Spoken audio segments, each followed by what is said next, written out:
PH हमारा complete हो गया है। पीएच के बाद नेक्स्ट टॉपिक है हमारा solubility. What is solubility? Solubility का मेन टॉपिक है वो है सॉल्युबिलिटी प्रोडक्ट कांस्टेंट या पीएसपी, उसको हमें पढ़ना है। तो पहले जनरल पॉइंट आ गया सॉल्युबिलिटी किसे कहते हैं। डेफिनेशन सभी को क्लियर है बेटा? What is solubility? Maximum amount of solute, maximum amount of solute that can be dissolved in a given amount of solvent. Maximum amount of solute that can be dissolved in a given amount of solvent is known as its solubility. Maximum amount of solute that can be dissolved in a given amount of solvent is known as its solubility. ठीक है, तो बच्चों इसमें equilibrium कहां से आ गया? तो ये रहा सोल्यूट प्लस सॉल्वेंट। अब ये जरा ध्यान रखना, ये जरा आगे वर्ड क्या है? Saturated solution. तो यहाँ जो सॉल्यूशन बनेगा वो कहलाएगा सैचुरेटेड, मतलब और नहीं बोल सकते। तो ये वाली चीज जितना इस तरह सॉल्यूट बोला है वो सॉल्युबिलिटी। ठीक, अब हम एक पहले जनरल बात कर रहे हैं। दैट मींस आप कोई भी सॉलिड बोल सकते हो। तो सॉल्युबिलिटी किस पे डिपेंड करती है, क्या यूनिट होगी? तो यूनिट ऑफ सॉल्युबिलिटी आपकी कितनी हो सकती है? मोलैरिटी की हो सकती है, यानी मोल्स पर लीटर, या और कोई यूनिट ग्राम पर 100 ग्राम, कुछ भी हो सकती है। बट न्यूमेरिकली आपको यही यूनिट यूज करनी है सॉल्युबिलिटी कि आप जब भी कोई न्यूमेरिकल करेंगे तो आपको जो सॉल्युबिलिटी की यूनिट बतानी होगी कि वो कितना मैक्सिमम खुल सकता है, वो मोलैरिटी में ही बता। ठीक है, तो लिखिए for numericals always use molarity unit for solubility. बेटा न्यूमेरिकल अप्रोच के लिए सिर्फ और सिर्फ यूनिट आप यूज करेंगे molarity. For numericals always use molarity for solubility. Numerical जब भी आप करें तो मोलैरिटी यूनिट ही यूज करें ताकि हम। नेक्स्ट पॉइंट बेटा, सॉल्युबिलिटी टेंपरेचर बढ़ाने पे बढ़ती है या घटती है, क्या है? ठीक है, यूजुअली बच्चों के दिमाग में क्या आएगा? बढ़ेगी। क्लियर है? तो मैक्सिमम के दिमाग में पानी में चीनी का कंसेप्ट है कि पानी में चीनी घोल रहे हैं, तो अगर चीनी घोलना है, अगर ज्यादा चीनी घोलनी हीट कर लो जल्दी घुलेगी, मैक्सिमम के दिमाग में। ठीक है, बट बेसिकली तुम लगाते चूना हो, बोलते चीनी हो, मतलब जब चूने को पानी में घोलते हैं तो पानी गर्म होता है तो चूना कम होता है क्योंकि वो एक्सोथर्मिक है। तो यहाँ पे पहला जो जनरल पॉइंट है कि solubility may increase or decrease with temperature। मतलब टेम्परेचर आप बढ़ाएंगे तो सॉल्युबिलिटी बढ़ भी सकती, घट भी सकती। क्यों? क्योंकि कुछ चीजें एंडोथर्मिक होती है और कुछ चीजें एक्सोथर्मिक। और आप पढ़ चुके हैं लीक फैक्टर में टेम्परेचर बढ़ाने पे इक्विलिब्रियम वहां जाता है जो एंडोथर्मिक है। तो अगर कोई हीट एब्जॉर्ब करके घुल रहा है तो सॉल्युबिलिटी बढ़ेगी, एवॉल्व करके घुल रहा है तो सॉल्युबिलिटी कम होगी। दैट मींस सॉल्युबिलिटी में इंक्रीज और डिक्रीज विद टेम्परेचर। फिलहाल इस चैप्टर में जो हमें बात करनी है अब उस पे आ जाए। इस चैप्टर कहने का मतलब अब हम पहुंच चुके हैं आयनिक इक्विलिब्रियम पे। आयनिक, तो अब ये कोई एक सॉलिड होगा, तो ये है BaSO4 AgCl, ऐसा कोई सॉलिड, यानी आयनिक कंपाउंड होगा। और बेटा जब भी आप आयनिक कंपाउंड को पानी में घोलेंगे तो ये सॉल्ट हाइड्रोलिसिस जैसे ही तो आपको लगने लगेगा। समझ में आ रहा है? तो अगर ये सॉल्ट हाइड्रोलिसिस जैसा लग रहा है, ये प्रोसेस हमेशा एंडोथर्मिक पढ़ा था ना, तो सॉल्ट हाइड्रोलिसिस हमेशा क्या होती है? एंडोथर्मिक। या ये आयनिक कंपाउंड मतलब पानी में जाके घुल रहा है तो ये अपने आयंस भी तो टूटेगा। तो in this common sense ions, opposite ions, common sense की बात करना, अगर अपोजिट आयंस हैं तो ये अपने आप जुड़ जाएंगे। तो ये वाला डायरेक्शन एंडोथर्मिक है और ये वाला डायरेक्शन क्या हो जाएगा? एक्सोथर्मिक। अगर आयंस को तोड़ने का फिलहाल अभी हम जो बात करने जा रहे हैं वो आयनिक इक्विलिब्रियम की बात करने जा रहे हैं, केमिकल की। तो एक कॉमन सेंस की बात है कि अगर इसको पानी में घोलना चाहोगे तो हीट होगे तब ये टूटे, क्योंकि ये डायरेक्शन तो अपने आप चल रहा है, हीट लॉस करके करेगा, और ये आपको चलाना पड़ेगा तो एनर्जी देनी पड़ेगी। तो सॉल्ट हाइड्रोलिसिस एक एंडोथर्मिक होता है, तो ये वाला प्रोसेस एंडोथर्मिक है। तो जैसा आपने कहा, मान सकते हैं टेंपरेचर बढ़ाने में यहाँ सॉल्युबिलिटी बढ़ेगी हमेशा, क्योंकि ये हमेशा इसमें टूटेगा आयंस। इस चैप्टर में या आयनिक इक्विलिब्रियम में टेंपरेचर बढ़ाने में आयंस ज्यादा टूटते हैं। बोलो क्लियर है? पॉइंट करके लिख लीजिए, solubility may increase or decrease for solubility may increase or decrease with rise in temperature. Solubility may increase or decrease with rise in temperature depending on nature of reaction, endothermic or exothermic. Solubility may increase or decrease with rise in temperature depending on nature of reaction, that is endothermic or exothermic. बेटा reaction endo है या exo है, okay, clear? Depending on nature of reaction, endothermic or exo. But whenever ionic substance is dissolved, whenever ionic substance is dissolved, the process will be endothermic. बेटा जब भी कोई ionic substance dissolve होगा, process endothermic होगा. Therefore, whenever an ionic substance is dissolved, then process will be endothermic. Therefore, with rise in temperature, solubility increases. Therefore, with rise in temperature, solubility increases. ठीक है? तो temperature बढ़ाने पे solubility बढ़ेगी. तो अगर कोई भी एंडोथर्मिक प्रोसेस है तो टेम्परेचर बढ़ाने पे सॉल्युबिलिटी बढ़ती है, एक्सोथर्मिक है तो घटती है. ठीक है? अब आते हैं मेन हेडिंग पे. यहाँ तक हमने जितना पढ़ा उसकी तो खास जरूरत नहीं है, मैं आपको पहले बताऊंगा. अब आ रहे हैं मेन हेडिंग पे जिसका नाम है सॉल्युबिलिटी प्रोडक्ट कांस्टेंट. भैया अब इस हेडिंग पे ध्यान दो, सॉल्युबिलिटी प्रोडक्ट कांस्टेंट. और बेटा इसी से क्वेश्चन आपको मिलेंगे. इससे पहले वाली हेडिंग बस एक भूमिका बनाई थी कि सॉल्युबिलिटी क्या है. अब हम जो बात करेंगे वो इंपॉर्टेंट है. ये एक इक्विलिब्रियम कांस्टेंट है, सॉल्युबिलिटी प्रोडक्ट कांस्टेंट, और इसे जनरल भाषा में हम केएसपी नाम से डिनोट करते हैं. इसे जनरली कैसे डिनोट करते हैं? केएसपी. अभी आपको थोड़ी देर में लगेगा यार ये तो तुम पहले आ चुके हो, बस इतना नाम बदले. गारंटेड आप यही कहोगे बस नाम बदले हैं, सिर्फ यहाँ वर्ड केएसपी हो गया है, वही पहले दिन से जो इक्विलिब्रियम कांस्टेंट चला आ रहा है वही दिखेगा. देखिए इसमें उन्होंने कहा है पहली चीज कि हम sparingly soluble substance के लिए. तो sparingly soluble का मतलब आप वैसे highly soluble लोगे तो ही चलेगा. What are sparingly soluble? हाँ, जिनकी लैटिस एनर्जी बहुत ज्यादा है, मतलब वो बहुत स्ट्रांगली बॉन्डेड है, इसलिए पानी में घुलते कम. पानी या किसी भी सॉल्वेंट में घुलते कम, बट जितना भी घुलते हैं वो पूरा आयनाइज. जैसे अगर 10% में घुले हैं तो 100 मोल आपने डाले, 100 में से 10 मोल घुले, वो जो 10 मोल होंगे ना वो पूरे के पूरे आयनाइज हो चुके हैं. मतलब sparingly soluble are generally strong electrolytes. They are less soluble due to high lattice energy, but the dissolved part behaves as strong electrolyte, तो पूरा आयनाइज. ठीक है? तो मतलब अगर मैंने 100 मोल BaSO4 के पानी में घोले तो मुझे पानी में जो Ba के आयन्स होते हैं वो 10 ही मिलेंगे, लेकिन इसलिए नहीं कि ये वीक इलेक्ट्रोलाइट, ये सॉलिड है और इस सॉलिड से ये एक्वस में जाएगा. लेकिन यहाँ हम जितना लेंगे तो सारा का सारा एक्वस में जा नहीं पाएगा, घुल नहीं पाएगा, और घुलने के बाद ये आयनाइज होगा और आयनाइज होके ये आयन दे देगा. तो ये कहना चाहते हैं कि ये वाली फेज एक तरीके से सॉल्यूशन में एब्सेंट होती है. क्यों? क्योंकि ये स्ट्रॉन्ग इलेक्ट्रोलाइट का बिहेव करता है, ये पूरा खत्म हो जाता है. यहाँ तक क्लियर? अगला पॉइंट, मान लीजिए सैचुरेटेड सॉल्यूशन है बेटा, सैचुरेटेड सॉल्यूशन. बोलो अब क्लियर है? सैचुरेटेड का क्या मतलब? What is saturated? और सॉल्यूट बोलेंगे, बोल नहीं सकते, वो प्रेसिपिटेट होता है. ठीक है? एक सैचुरेट का मतलब क्या है? और सॉल्यूट हम बोल नहीं सकते, और बोलते ही वो क्या हो जाएगा? प्रेसिपिटेट. Any doubt? सैचुरेटेड का मतलब क्लियर आ गया.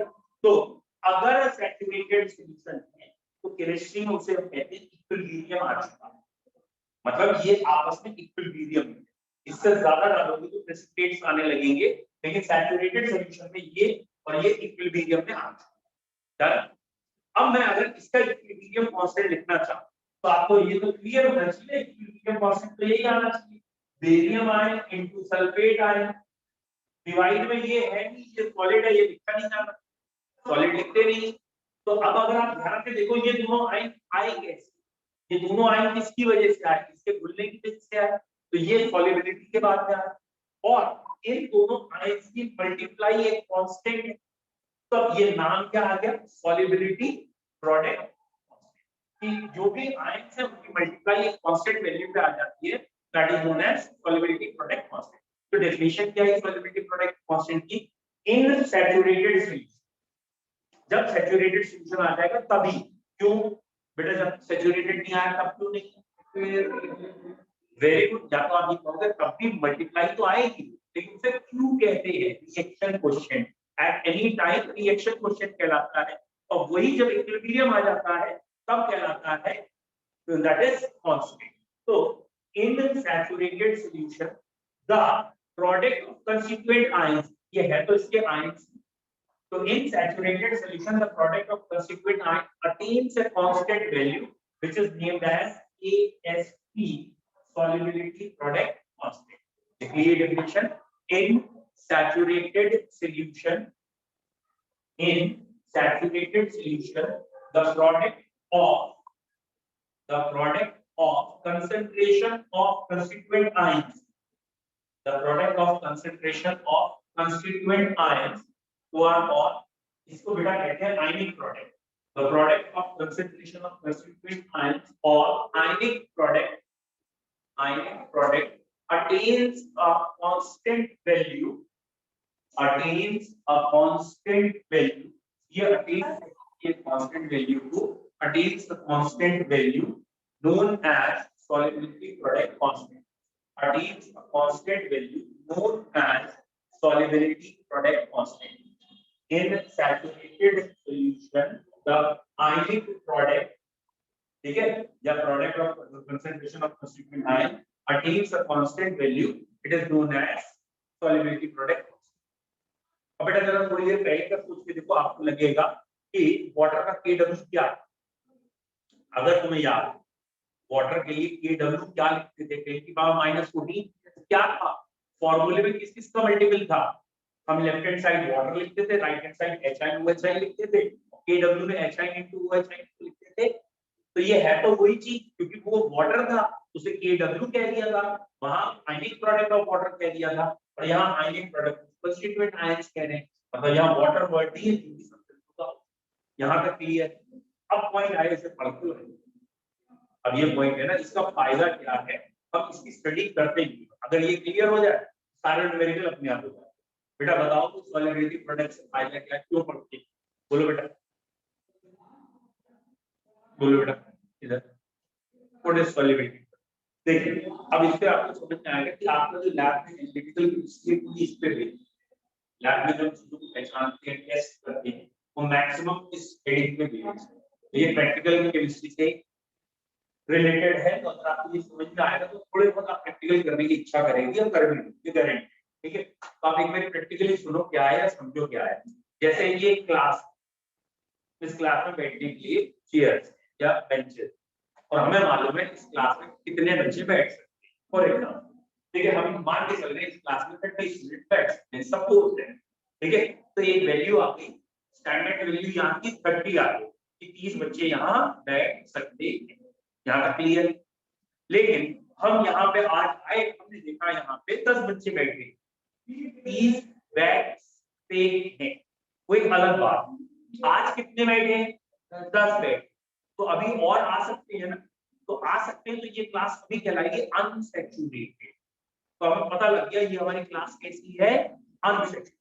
फिर लेट सपोज बाद में और बच्चे आ, लेट सपोज इस क्लास में 30 आके बैठ गए, 30 बैठ गए, 30 की जगह है, तो इसका मतलब अब ये क्लास कैसी होगी हमारी, सैचुरेट। अब हमें हमने कहा भाई अब तो सैचुरेट हो गए, 30 आ सकते थे, 30 आ गए, और लेट सपोज इसी क्लास में हमारे पास 30 के बाद 10 और बच्चे आ जाए, 40 हो जाए, तब 30 तो अपनी जगह पे बैठेंगे आइडियल, ये 10 नीचे जमीन पे बैठेंगे अखबार बिछा के, इज इट क्लियर।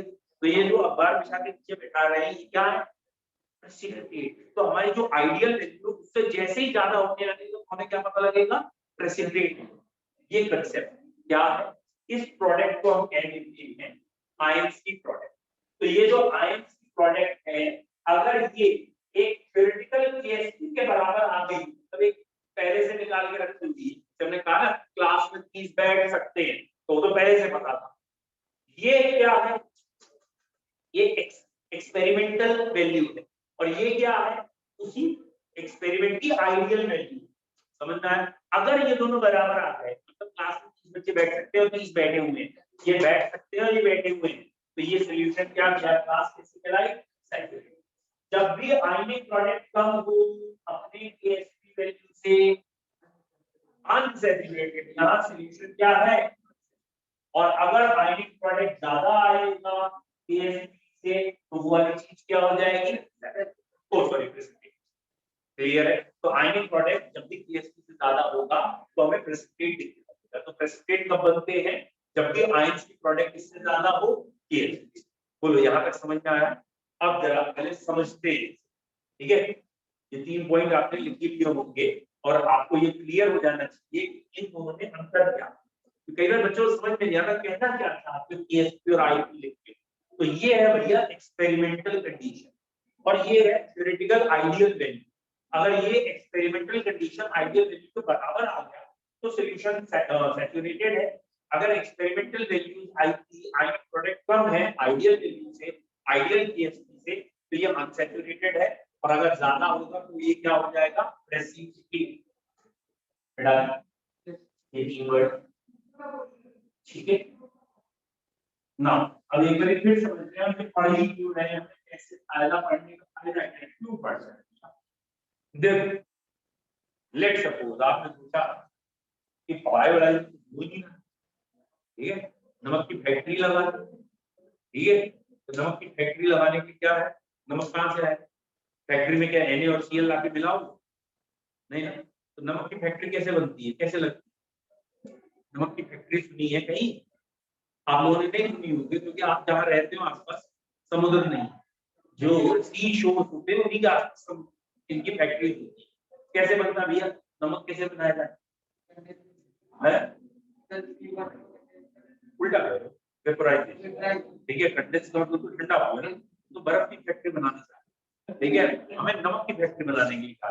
तो आपने करते क्या है, ये समुद्र के किनारे छोटी छोटी सी कैविटीज, क्यारियां, व्हाटएवर से फॉर्म करें और उसके बाद उसमें समुद्र का पानी आके स्टोर कर देते, धूप आती है पानी उड़ जाता है, नीचे जो बैठता है उसे नमक कह के बेचते, जबकि उसमें NaCl के अलावा और भी चीज। ये तो समझ में आ गया ना नमक का कंसेप्ट समुद्र के पानी से। अब लेट सपोज सूरज ही नहीं निकला कई दिनों से, जैसे आजकल नहीं निकल रहा, अब ये मत कहना यार समुद्र के आसपास निकलता है, टेंशन ना हो। फिलहाल लेट सपोज हमें प्रोडक्शन बढ़ाना है, अब सूरज पे डिपेंड नहीं होना चाहते तो हमने ये केमिस्ट्री लगाई, ये जो NaCl ये टूटेगा, ये देगा Na और Cl, तो इसके केएसपी का फॉर्मूला क्या आएगा, Na(Cl) आएगा, ये तो फॉर्मूला आएगा। तो हमने पता कर लिया कि भाई कितने Na और कितने Cl का मल्टीप्लाई सैचुरेट में होता है, मतलब एक छोटा सॉल्यूशन घोल के बना लिया और पता कर लिया भाई 1 लीटर में हमें अगर ये मल्टीपल कितना मिल जाए तो NaCl का क्या बन जाएगा, हमें सैचुरेटेड सॉल्यूशन मिल जाएगा। यहाँ तक क्लियर हो गया, यहाँ तक समझ में आ गया, ये हमने एक एक्सपेरिमेंट करके निकाला। अब हमने क्या किया, समुद्र का पानी लिया, उसमें HCl गैस पास की, समुद्र के पानी में कौन सी गैस पास की, HCl। बेटा जैसे पानी में HCl गैस डालोगे तो HCl पानी में डिसॉल्व होकर Cl आयन देगा, तो एसिड टूटेगा, तो Cl आयन बढ़ने लगेंगे, ना यहाँ कॉमन आयन बढ़ेंगे ना, Cl आयन बढ़ेंगे, Cl आयन बढ़ेंगे तो ये मल्टीप्लाई बढ़ेगी, वाटर के अंदर की ये मल्टीप्लाई बढ़ने लगेगी, कभी ना कभी तो ये मल्टीप्लाई अपने केएसपी से ज्यादा होगी। जैसे ही ये केएसपी से ज्यादा होगी तो जितना भी एक्स्ट्रा वाले होंगे एक्स्ट्रा वाले प्रेसिपिटेट हो जाएंगे, तो वो जो NaCl है वो क्या होने लगेगा, प्रेसिपिटेट, NaCl वहां से precipitate. Is it clear, point समझ में आया, समझ में आ रहा है क्या कह रहा हूं, मतलब एक सिंपल है, कोई ज्यादा दिमाग लगाए ऐसा नहीं कह सकता है, करना मत ले, मतलब एज अ जोक कह रहे हैं, ये नहीं सीरियस ले लो।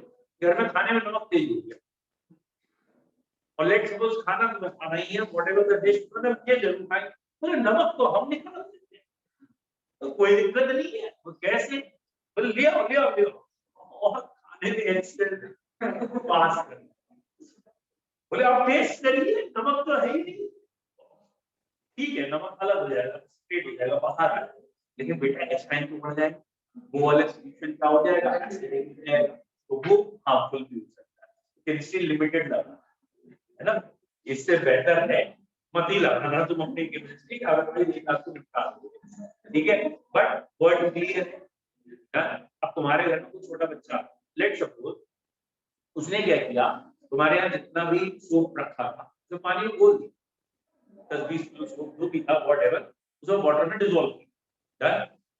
अब तुम्हारे घर वाले परेशान, ये होगा कितने कपड़े धोए, वो भी घट बनाते घर को, क्या करें, है पड़ोसियों के मांग के लाए, आप मांग के लाए, क्या करें हम इसका। क्योंकि एक इंडियन मेंटेलिटी है ना कि हम लोग को ना कई चीजें मतलब फेंकते हुए बड़ा बुरा लगता है। इंडियन मेंटेलिटी आप तुरंत नहीं फेंकते, ईगो हर्ट करती है, थोड़े दिनों बाद ईगो शांत हो जाती है, फिर फेंक, मतलब एट द मोमेंट नुकसान हो जाएगा, और थोड़े 2-3-4-5 ठीक है, चलो कोई बात नहीं, चलो अब ठीक है, मतलब अब हम ये सकते हैं कि हाँ ठीक है, पैसे वसूल हो गए, 4 दिन घर पे तो पड़ा रहा कम से कम, तो चलो अब फेंक, है ना। तो इंडियन मेंटेलिटी के हिसाब से आपके घर में कोई दोस्त आया, बच्चा आया, उसने साबुन खोल, तुम चाहते हो दोबारा साबुन वापस मिल जाए, हाउ कैन इट पॉसिबल, ठीक है। तो ये साबुन होता है यूजुअली, ये सोप की बात है, ये सोप का फॉर्मूला RCO है, ये टूटेगा तो कौन सा आयन मिलेगा, RCO नेगेटिव और Na+, ठीक है, डन। तो आपको ये पता है इसका TSP किसके इक्वल आएगा, RCO negative multiplied by Na+, is it clear, समझ में आया, उसने तो बोल दिया हमारे दिमाग से, तुमने क्या चाहा दिमाग, अरे फैक्ट्री अभी तो लगाई है नमक की, 2 बोरी नमक ले आओ, और उसको नमक को पानी में डाल दिया, जैसे ही उस फैक्ट्री का नमक पानी में गया तो पानी में, उस पानी में एनियान बढ़ने लगे, एनियान बढ़ने लगे तो ये मल्टीप्लाई करने लगा, और जैसे तुम नमक डालते जा रहे थे, नमक तो घुलता जा रहा था, क्योंकि नमक अभी तो स्टार्टिंग हुई है ना घुलने की, अभी तो वो TSP की वैल्यू बराबर आया ही नहीं, तो ये एनियान बढ़ रहे हैं, एनियान बढ़ रहे हैं, तो ये वाला मल्टीप्लाई बढ़ने लगा, और जैसे जैसे नमक इधर जा रहा है उधर से साबुन क्या होता जा रहा है तुम्हारा, नीचे मैं ये ज्यादा दिखा, मैंने देखो हम तो नमक अलग, साबुन हमारा अलग करके दिखा दिया, इनसेट क्लियर, दोनों फैक्ट्री लग गई है, समझ में आ रहा है, क्लियर। अब आप जरा ध्यान से देखो, ये यूज काहे में करेंगे केमिस्ट्री में, इसका यूज क्या है, हम हर जगह प्रेसिपिटेट कराने में इसका यूज कर रहे हैं। तो लेट सपोज आपको किसी ने एप्पल जूस दे दिया या और कोई भी चीज दे दी, कोल्ड ड्रिंक दे दी, कोक दे दी, ये बताओ इसमें कौन कौन से मिनरल्स हैं, कौन से मेटल है, क्या है, तो हमने ऑलरेडी हर मेटल का टेस्ट बना रखा है कि कौन किसके साथ मिलकर प्रेसिपिटेट देता है, ठीक है। तो अगर हमें मालूम है कि सिल्वर क्लोरीन के साथ जब मिलेगा तो AgCl का प्रेसिपिटेट बनेगा, लेकिन कब बनेगा प्रेसिपिटेट, जब Ag आयन और Cl आयन की अपनी मल्टीपल अपने TSP यानी स्टैटिक वैल्यू से ज्यादा हो जाए, इज इट क्लियर। तो हम करते क्या है, इस हमें मालूम है उन्होंने कोई एक सॉल्यूशन दिया कि इसमें सिल्वर है या नहीं, तो हम सबसे पहले उसमें HCl डालते हैं, थोड़ा बहुत हीट करते हैं जिससे बॉन्डिंग बने, रिएक्शन हो, HCl डाल के हीट करके देखते, अगर HCl डाल के हीट किया और वहां कोई प्रेसिपिटेट दिखा तो गारंटेड जो हमें गिवन सॉल्ट था उसमें या तो सिल्वर है या लेड है या मरकरी, क्योंकि उन्होंने एक ग्रुप बना रखा है सिल्वर, लेड और मरकरी का, ये तीनों Cl आते ही प्रेसिपिटेट हो सकते हैं, तो हम कहते हैं भाई इन तीनों में से कोई एक HCl डाल के प्रेसिपिटेट आया है, फिर इनके स्पेसिफिक टेस्ट समझ में आया क्या, जैसे लैब में आपको जो सॉल्ट एनालिसिस किया जाता है, तुम्हें क्या पता क्या होता है, लैब में दिया है तो ठीक है, क्यों क्या आप व्हाटएवर, लैब में एक सॉल्ट एनालिसिस एक पुड़िया टाइप की दी जाती है, पैकेट होता है, उसमें टीचर्स क्या करते हैं डिफरेंट मिक्सचर्स को मिक्स करके दे देते, ठीक है, और उसमें फिर कहते हैं पहचानिए कौन कौन से मेटल्स थे, ठीक है, तो उसको पहचानने का तरीका क्या होता है, सॉल्ट लेकर डिसॉल्व करते हैं वाटर, कुछ चीजें भूल जाती हैं कुछ नहीं, तो पहले हम उसको 2 पार्ट में डिवाइड करते थे, किस 2 पार्ट में, वाटर सॉल्युबल कंपोनेंट और वाटर इनसॉल्युबल।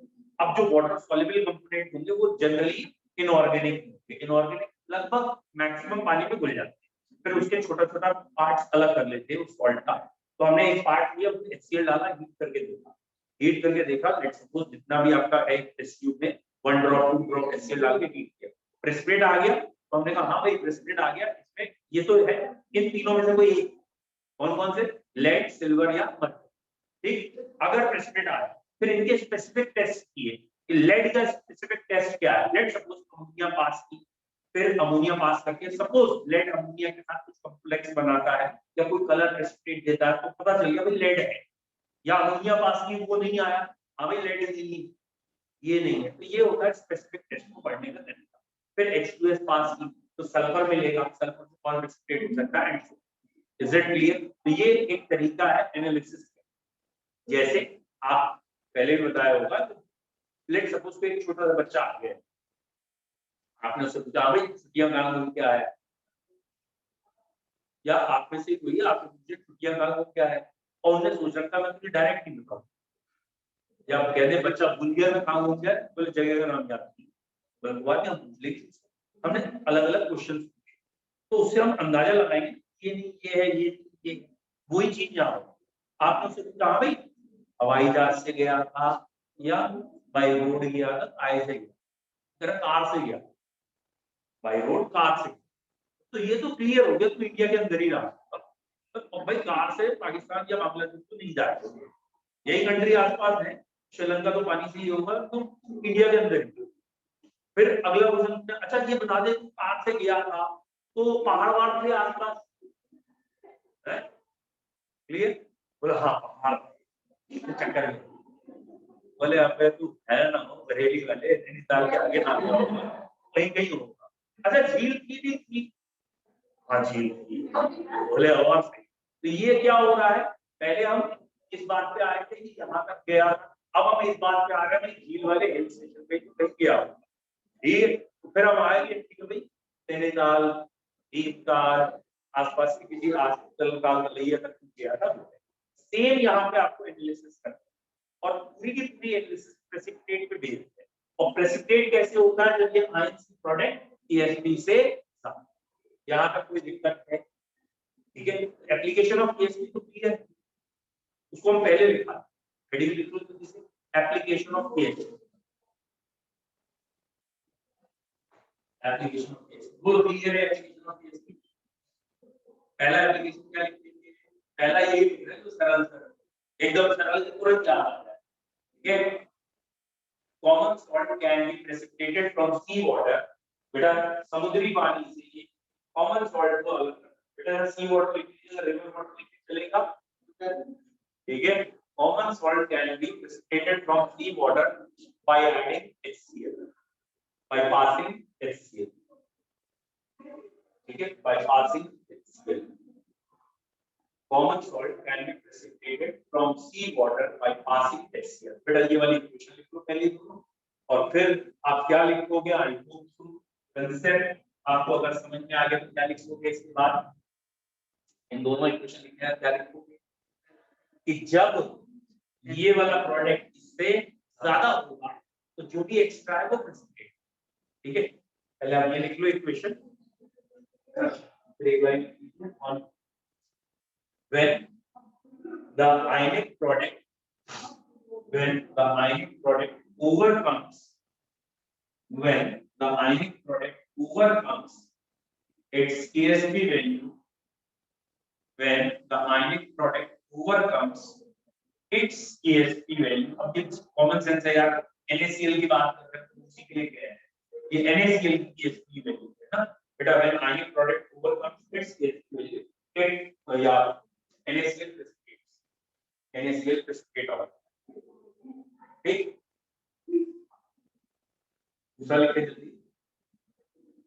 बेटा, दूसरा ये वाला एग्जांपल बोल रहे हैं कौन सा, salting out of soap, salting out कोई प्रेसिपिटेट होने को सॉल्टिंग आउट है, salting out of soap from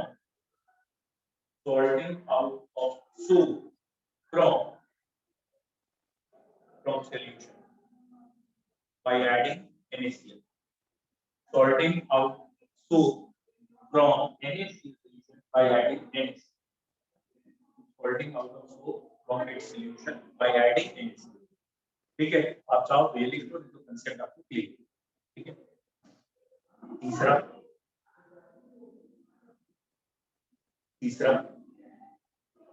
नहीं आया बेटा, sorting out of soap from its solution by adding NaCl, क्या हो गया?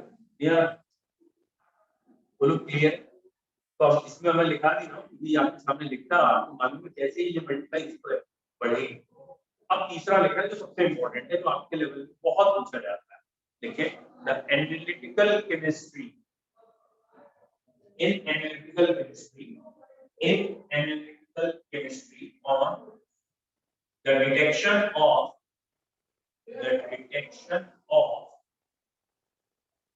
basic radicals। बेटा ये सारे बेसिक रेडिकल कहलाते हैं, NaION, Cl या बाकी ना कैटायंस जितने होते हैं, एल्यूमिनियम, लेड, ये सारे बेसिक रेडिकल हैं।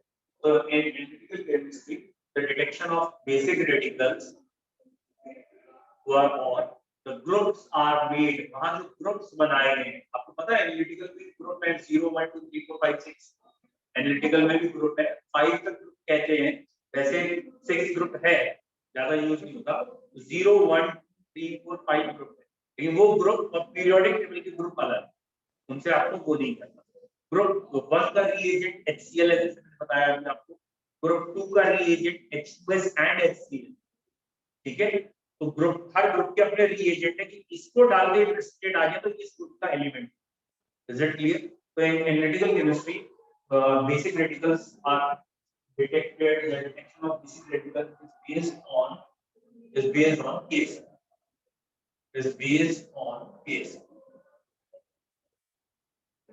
ये केस पे बेस्ड, ठीक है। बाकी कांसेप्ट वही, क्या कांसेप्ट है बेटा? कांसेप्ट क्या है? जैसे ही आयंस बढ़ेंगे और अपनी केस से ज्यादा बढ़ेंगे तो प्रेसिपिटेट हो जाते हैं, तो हम वो चीजें ऐड करके प्रेसिपिटेट करा के बता दें। तो इसको अभी और एक्सप्लेन कर देंगे। अब आ जाइए इसके न्यूमेरिकल क्वेश्चंस में, आपको यहाँ क्वेश्चंस कैसे क्लियर। देखो बच्चों, इसमें वो कहेगा कि आपको मैं सॉल्युबिलिटी बता रहा हूँ, मान लो कि सॉल्युबिलिटी उन्होंने दे रखी है S मोल्स पर लीटर, ठीक है। इसकी सॉल्युबिलिटी किसी के ऊपर दे रखी है S मोल्स पर लीटर, तो ये S बेटा, ये S कोई वैल्यू 10 मोल पर लीटर, 20 मोल पर लीटर, ऐसी कोई सॉल्युबिलिटी है, तो ये मैंने S लिख ली है, तो आगे का इसको याद रखना है। Let solubility be S moles per liter. Beta, what do you understand by the word solubility S moles per liter? What is the meaning of solubility S moles per liter? इसका मतलब क्या?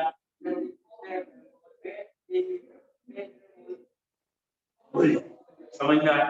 तो what is, समझ लो क्या कहना चाहते हैं कि 1 लीटर का जब सॉल्यूशन बनेगा तो जो भी हमारे में कंपाउंड है उसके S मोल्स 5 मोल 10 मोल जो भी वैल्यू उतने मोल खुले होंगे और ये सॉल्यूशन सैचुरेटेड होगा। ये वाला सॉल्यूशन कैसा होगा? तो सॉल्युबिलिटी का मतलब होता है सैचुरेटेड सॉल्यूशन बन गया। यहां तक क्लियर है? तो सॉल्युबिलिटी S मोल पर लीटर है, ठीक है। देखो बेटा, पहले आप समझ लेना, ये एक बाइनरी इलेक्ट्रोलाइट है। बेटा बाइनरी इलेक्ट्रोलाइट कौन से होते हैं? जब दो आयन थे जिसमें से एक कैटायन और एक एनायन होता है, ठीक है। बेटा ये बाइनरी इलेक्ट्रोलाइट है, ये दो आयन दे रहा है, एक कैटायन और एक एनायन, और इसकी सॉल्युबिलिटी है S मोल पर लीटर। अब ये मैं बार-बार नहीं लिखूंगा S पर लीटर, तो कॉमन सेंस है मोल पर लीटर। तो अगर ये S मोल पर लीटर घुल रहा है तो बेटा ये कितना बनेगा? पहला वाला, ये वाला S ही बनेगा, 1 से बनी तो बनता, तो ये अगर S मोल पर लीटर घुल रहा है तो S ही बनेगा, कोई दिक्कत नहीं। अब इस पॉइंट में गलती मत करना कि Sp का फॉर्मूला क्या आएगा, इक्विलिब्रियम कांस्टेंट का फॉर्मूला क्या आएगा? वो आएगा खाली Ei/Bi, ये फॉर्मूला। और इक्विलिब्रियम कांस्टेंट की वैल्यू क्या आएगी? यहां से S, यहां से S, यानी ये हो गया S स्क्वायर, तो Ksp is equal to S square, या solubility is equal to under root of Ks, यानी अगर आपको Ksp की वैल्यू मालूम है तो उसका अंडर रूट ले लो, वो सॉल्युबिलिटी होगी, उतने ही मोल बोल सकते हो, उससे ज्यादा नहीं बोलोगे, उससे ज्यादा दूसरे ही स्टेट हो जाएगा। बोलो पहला क्लियर है? तो यहाँ जहां मैंने फोकस करके कहा था जरा उसे ध्यान रखना, फॉर्मूला और वैल्यू को अलग चीज, फॉर्मूला और वैल्यू अलग, तो इन्हें अलग ही रहने देना। फॉर्मूला लिखते समय फॉर्मूले की तरीके लिखिए, वैल्यू लिखते समय वैल्यू। देखो बेटा मैं क्या समझा रहा हूँ, इसमें बच्चों से गलती होती है, ये वाली चीज पहले देख लीजिए फिर लिखिएगा। Ab2 नाम का इलेक्ट्रोलाइट, ये टूटेगा A आयन और B आयन। आप वैलेंसी पे ध्यान मत दीजिए, वैलेंसी से कोई लेना देना नहीं है, मतलब ये चार्जेस से रिलेटेड। कैमरा पूरा आ रहा है, नहीं आ रहा, मुझे कैमरा पूरा आ रहा है, ऐसे करते निकलाने। चलिए अब लौट के देखते हैं यहाँ पे हम क्या कहना चाहते हैं बेटा, ये यहाँ पे इसका केएसपी का फॉर्मूला क्या है, ये गलती मत कर। केएसपी का फॉर्मूला क्या है, ए मल्टीप्लाई बाई 2b, बस यही गलती मत करना। b का स्क्वायर, फॉर्मूला लिखते समय यहाँ 2 नहीं है, फॉर्मूला लिखते समय 2 नहीं, ठीक है। अब जब ये टूट रहा है और इसकी सॉल्युबिलिटी s बन रहा है तो ये भी s बनेगा, ये 2s बनेगा, क्योंकि जब ये 1 बनता है तो ये 2 बनता है, तो प्रैक्टिकली ये सॉल्यूशन में 2s बन गया है इसकी वजह से, ठीक है। तो अब ये s रखा रहेगा, ये 2s रखा रहेगा, और अब 4s क्यूब आएगा KSP का formula. The formula of KSP will be 4s cube. बोलो बेटा क्लियर, दोनों चीजों को ध्यान रखो, फॉर्मूला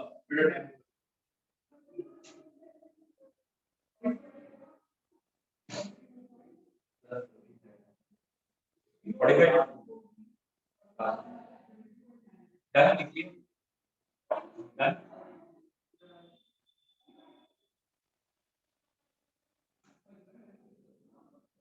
तो ये दो चीजों में जरा फोकस रखना, फॉर्मूला कैसे लिखना है, वैल्यू पे, फॉर्मूले में कभी 2b 3b ऐसे मत लिखना, ठीक है। चलिए अब दूसरा एग्जांपल लेते हैं, a to b3, a to b3 जैसे कैल्शियम फॉस्फेट होता है CA3PO4 होल्ड ट्वाइस, ठीक है। चाहे जैसे a to b3 लिख लीजिए, चाहे इसे CA3PO4 होल्ड ट्वाइस लिखिए, और आप वैलेंसी पे ज्यादा फोकस मत कीजिएगा, वैलेंसी कैसे लिखनी है वो इम्पोर्टेंट नहीं है, आप बैलेंसिंग पे फोकस करिए, बैलेंस कैसे करनी है। चलिए स्टार्ट, इसका फॉर्मूला लिख लीजिए। तो अगर इसकी सॉल्युबिलिटी s है तो ये बेटा 2s बनेंगे और ये बेटा 3s बनेंगे, और अगर KSP का फॉर्मूला लिखने की कहूंगा तो आप खाली a का स्क्वायर और b आयन का क्यूब, और अब आप यहाँ 2s का स्क्वायर और 3s का क्यूब लिखिए, ये हो गया 4 into 3 का क्यूब है 27, और ये हो गया 108 s raised to the power 5। Done, without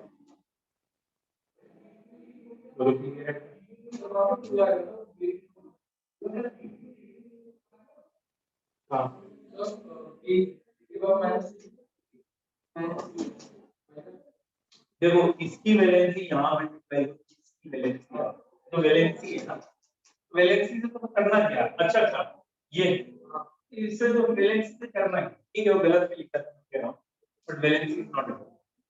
बोलो बेटा, बता बेटा बेटा। अब बेटा मान लो ये मैंने जनरल दिया है,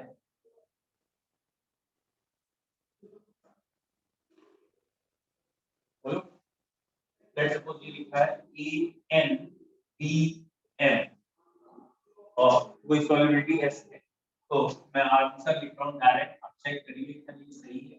n की पावर n, m की पावर n, सॉल्युबिलिटी की पावर n प्लस n। अगर ये प्योर आयनिक है पहले जैसा, क्या आपको ये आंसर सही लग रहा है?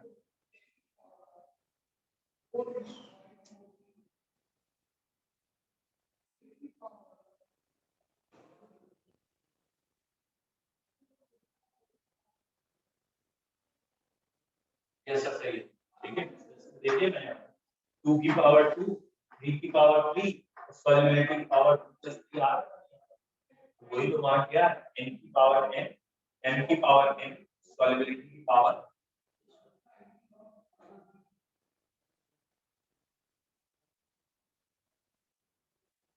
निकालेंगे, ठीक है। तो कब प्रेसिपिटेट बनता है कब नहीं बनता, इस हेडिंग से ये आगे की जब आपका फिनिश है, इंडिकेटर कोर्स में एनईएम हटा दिए गए, बिल्कुल भी नहीं पढ़ाए गए। इंडिकेटर पढ़ाए गारंटेड नहीं पढ़ाएंगे, तो कोर्स में नहीं है तो वो नहीं पढ़ा, इसका कोर्स में इंडिकेटर्स नहीं है, ठीक है। पहले थे टाइट्रेशन थी, इंडिकेटर थे, अब नहीं है। फिर भी अगर आपके यहाँ कोई पढ़ा रहा है तो बता देना इंडिकेटर टाइट्रेशन पढ़ा, लेकिन यूजुअली नहीं है तो नहीं पढ़ाएंगे, ठीक है।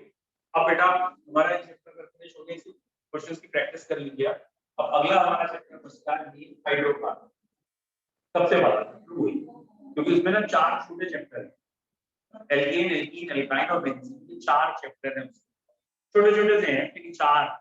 और उसके बाद एस ब्लॉक और पी ब्लॉक बचता है, ठीक है। S block P block rectification है, उसका टेंशन मत लो, क्योंकि एक दो बच्चे कह रहे थे उनका फरवरी एंड में पेपर है, अभी आज मैसेज भेजा। हाँ तो बेटा अब आप पहले हाइड्रोकार्बन कंप्लीट कर लीजिए, वो बेसिक चैप्टर है, मतलब वो 12th में बहुत काम में आए, लेकिन ये इसके बाद एस ब्लॉक पी ब्लॉक में इतना टेंशन मत लीजिए, वो नोट्स के थ्रू और डायरेक्ट रेक्टिफिकेशन के थ्रू में करा दूंगा, तो याद करने वाला है। लेकिन हाइड्रोकार्बन अगर आपने अभी रटा, मतलब जल्दी जल्दी पढ़ा, तो फिर आगे जो ऑर्गेनिक पूरी खराब हो गई। और हाइड्रोकार्बन अच्छा तैयार हो गया तो 12th की ऑर्गेनिक बड़ी अच्छी लगी, अपने आप होने लगेगी, क्योंकि ऑर्गेनिक का पैटर्न है वो पकड़ में आ जाएगा कि कैसे ऑर्गेनिक पढ़ेगा। इसलिए मैं कह रहा हूँ कल से हम स्टार्ट करेंगे हाइड्रोकार्बन, ठीक है। Then S block B block उसके नोट्स भी दे दूंगा मैं आपको, और वो बीच बीच में कराते भी रहो। हाइड्रोकार्बन थोड़ा स्लोली चलाएंगे बेटा, इसे बंद करिए। Thank you sir. हाँ जी बेटा। Thank you, sir.